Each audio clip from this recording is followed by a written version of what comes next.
पाकिस्तान में सहाफ़ियों के जराइम के ख़िलाफ़ इक़दामात के लिए सद्देबाब के लिए आलमी सतह पर जो दिन मनाया जा रहा है, इसको पाकिस्तानी सहाफ़ी या पाकिस्तानी सहाफ़ियों की यूनियंस या जितने भी हमारे प्रेस क्लब्स हैं, उन्होंने इत्तफ़ाक़ किया है कि प्रेस क्लबों के छतों के ऊपर काले परचम लहरा दिए जाएं। किसी यूनियन ने और किसी प्रेस क्लब में इस हवाले से कोई तकरीब मुनक्कद नहीं की। ये बज़ाते ख़ुद किसी पाकिस्तान में किसी तकरीब का मुनक्कद ना होना बज़ाते ख़ुद इस बात का गुमाज़ है कि पाकिस्तान के जो सहाफ़ी हैं वो किस हालत में ज़िंदा है। 1% मसला भी सहाफ़ियों का हल नहीं हो सकता।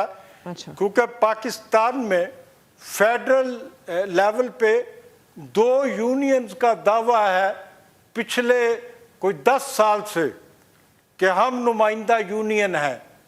10 साल पहले कोई इलेक्शन हुए थे, उसमें एक वोट का झगड़ा पड़ा था और दोनों यूनियंस जो है वो इस्लामाबाद वाली यूनियन हो या लाहौर वाली हो, दोनों यूनियंस गैर फ़आल है। जिस मुल्क में सहाफ़ी यूनियन का ये सयाह किरदार हो, वहाँ पर हाई कोर्ट या सुप्रीम कोर्ट पाकिस्तान के सहाफ़ियों के बुनियादी मसाइल कैसे हल करा सकते हैं। और टीवी के मेरे मसाइल जो हैं वो इंतहाई महदूद अंदाज में इस तरह हल हुए थे कि इस्लामाबाद के 3-4 लड़कों ने सुप्रीम कोर्ट में एक रिट दायर की थी और लाहौर में उन्होंने दोस्तों से कहा कि आप हमें पहले 10-10 हज़ार रुपये भिजवाएं वकील को देने के लिए, उसके बाद 10-10 हज़ार रुपये की ज़रूरत और पड़ेगी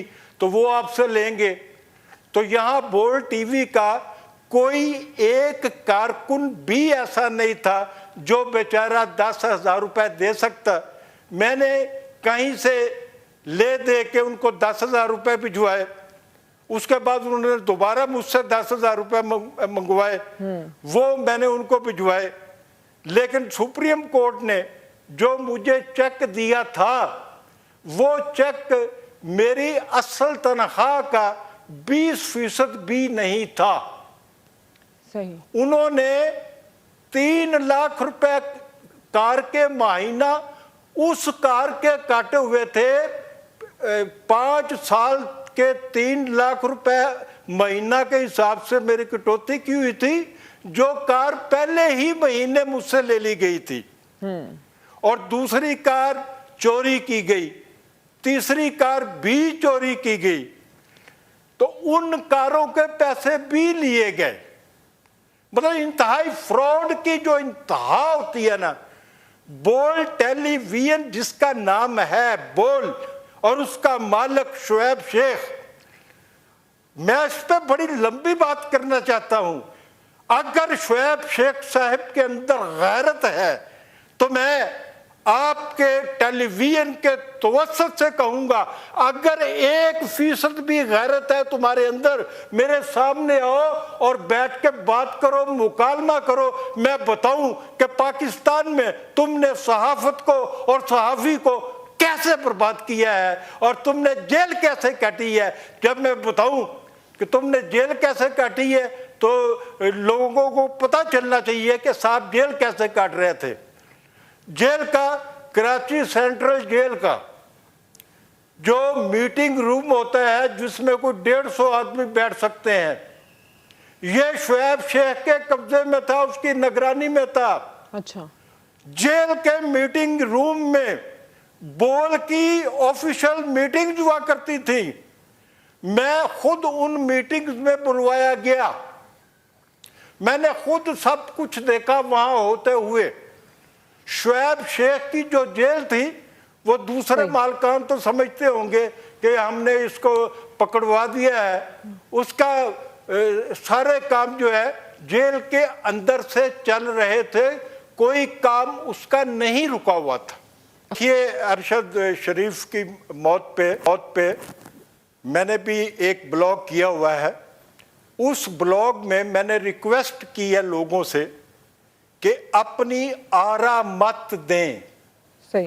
कि जी ऐसे हो गया होगा, वैसे हो गया होगा। सिर्फ आप अरशद शरीफ की पाकिस्तान से रवानगी के असबाब देखें, और ये हुकूमत वक्त अगर अरशद शरीफ के सही। मर्डर में मुलव्वस नहीं है तो सबसे पहला काम इनको ये करना चाहिए कि दुबई की हुकूमत से ऐलान करवाना चाहिए कि क्या पाकिस्तान की हुकूमत या पाकिस्तान के किसी हाकिम ने दुबई वालों को फ़ोन किया कि इसको यहाँ से निकाल दे, पाकिस्तान इसकी दुबई में मौजूदगी को पसंद नहीं करता।